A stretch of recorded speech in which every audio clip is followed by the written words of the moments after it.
as you can see, it's a big cargo area.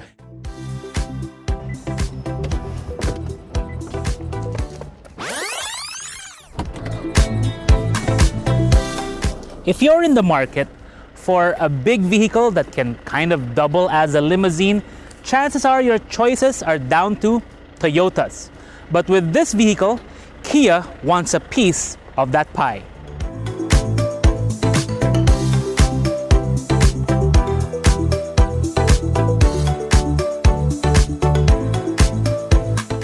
This is the Kia Carnival. Not Grand Carnival, just Carnival. For the new generation model, Kia decided to drop Grand altogether. You guys over in the States, you would know the previous generations of this as the Sedona, but always here in the Philippines, we've known this as the Carnival. They even had short wheelbase and long wheelbase versions of the previous generations of this. Now, this latest generation though, it only comes in one size. This one is about almost 5.2 meters long and nearly 2 meters wide. It's a big MPV slash minivan, however you want to call it. With the styling, clearly they stepped it up. I mean, look at the front, look at the design elements here. If anything, the front kind of reminds me of a Range Rover. But it even has these nice details of not having a cover here. It's actually nice and 3D.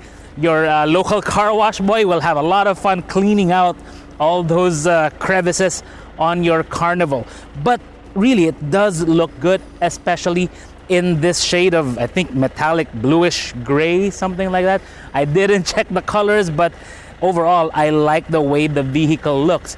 Even with the rear, I mean, if you look at the vehicle now, yes, it's a 5-door. So 2 front doors swing outward, normal, but it has 2 sliding doors, one on the left and another on the right.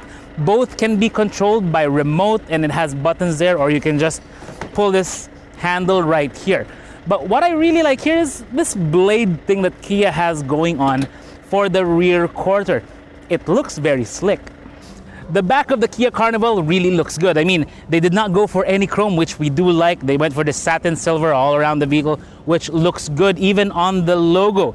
But the tailgate itself with this continuous LED combination lamp looks really nice. Now, this is a power tailgate, and to open it, you don't grab here, you grab down here, which is right there. So it's a nice motorized tailgate, very quiet, and your indicators are still down here. So if you're parked on the side of the road, it's still very safe. It's a big cargo area. And he dropped his phone. It's mine now, right there. So as you can see, the Kia Carnival has this recess down here, which really expands the maximum height of the cargo area of this vehicle.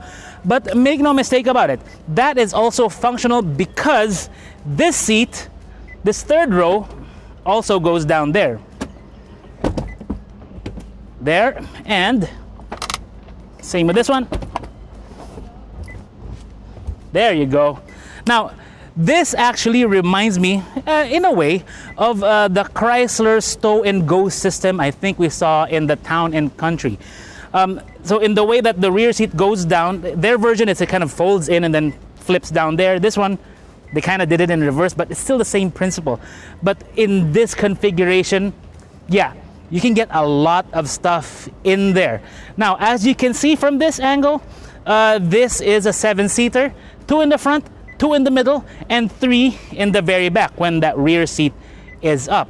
But enough talk about cargo, because you're not going to be using this as a panel van. You're going to be using this as executive transport. If you've seen my video of the Kia Sorento, this is going to be very, very similar. It's a 2.2-liter turbo diesel engine. It's pretty good too. It makes over 200 horsepower, and it has quite a bit of torque.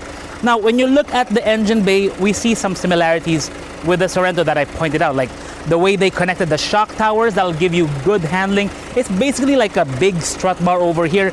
It has the easily removable air filter right there, so you can swap it out on the go.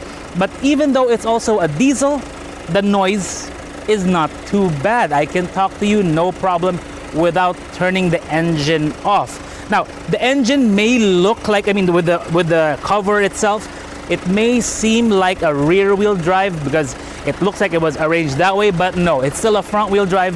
The cylinders are arranged that way, transverse.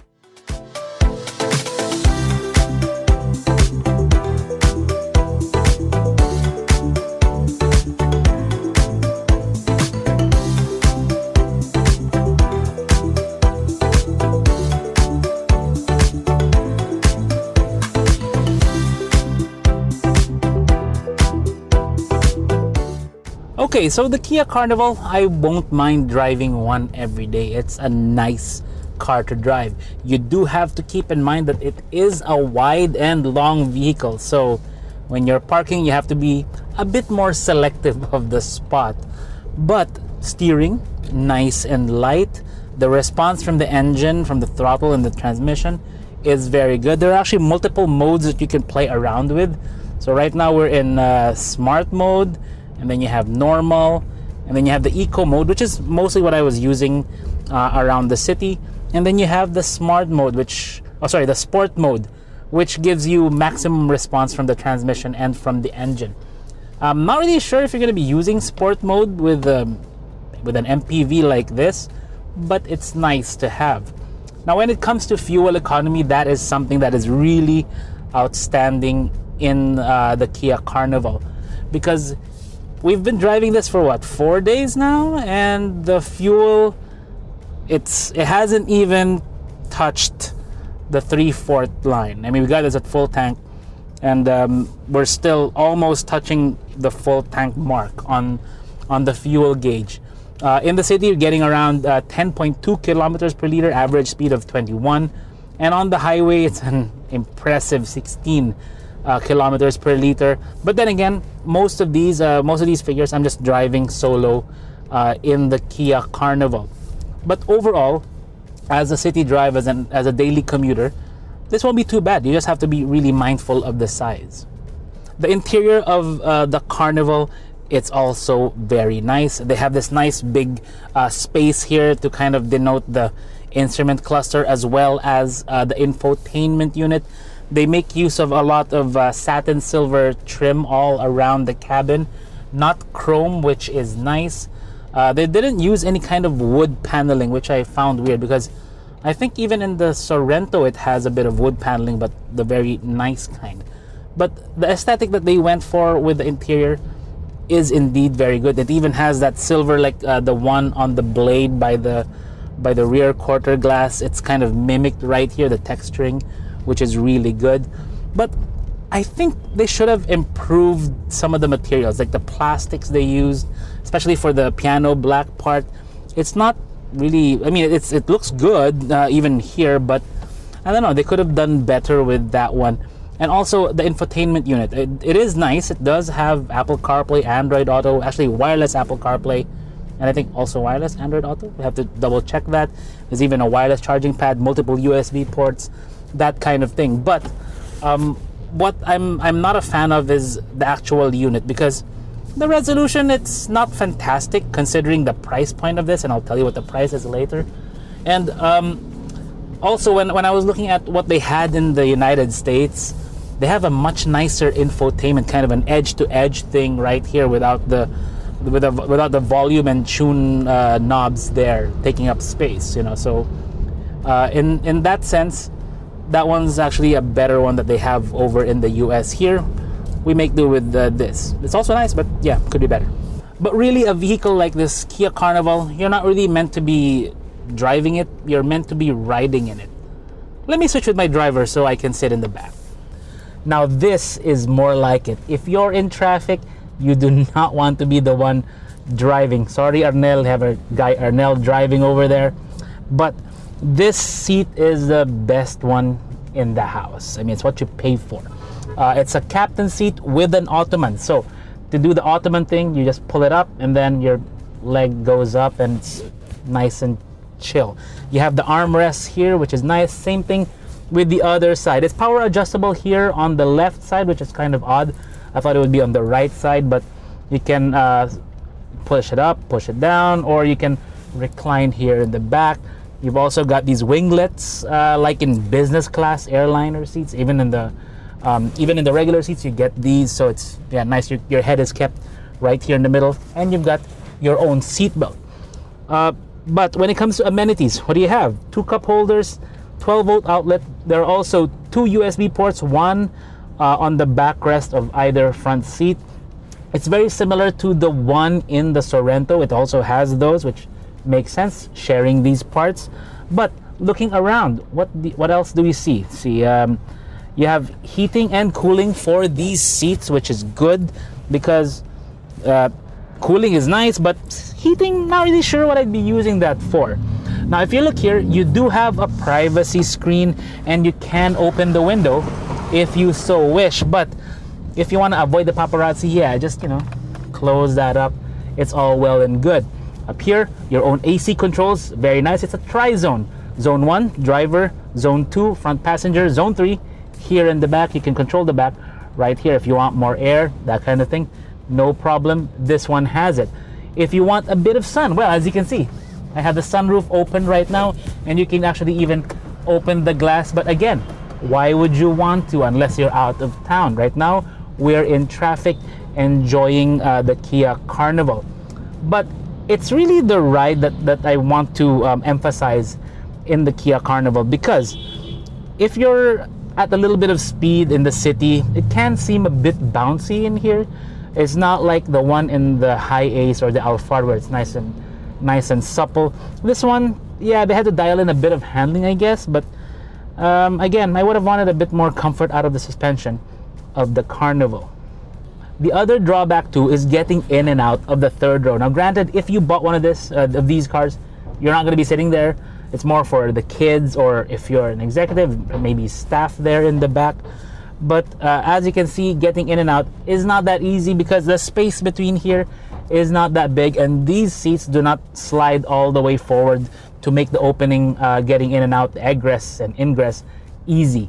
So the only way to get in and out really is through here in the middle, and it's not a very wide space. So keep that in mind with the Kia Carnival.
Good as the Kia Carnival is, I think it has 2 very, very difficult challenges ahead of it.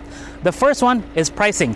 This one retails for just over 3 million pesos. Now, I don't have to tell you what else is in that price range because there are a lot, most especially the Toyota Hi-Ace Super Grandia, the Elite variant. Now, if you can get a unit of that one, well, it's much bigger than the Kia Carnival, which is a problem. But I think the more major issue here is a matter of perception, because a vehicle that's called Carnival, it doesn't really say executive transport to me, even though the interior is laid out that way. It tells me it's more of kind of like a soccer mom MPV. Now, I prefer to think of the Kia Carnival, this version in particular, as a hybrid of sorts. Not a gas electric or diesel electric hybrid, but a hybrid of 2 vehicles. The Honda Odyssey. Before, Honda Philippines sold the Odyssey, which was made in the United States. That one is more of a soccer mom special with the way the interior was laid out. But afterwards, they switched to the Honda Odyssey made in Japan with the nicer interior, more for executive use. I think this is a marriage of the formula of those 2 vehicles. You get the soccer mom MPV minivan size, but with the executive interior. If that's something you're looking for, well, Kia has it for you. This is Vince of AutoIndustriya.com.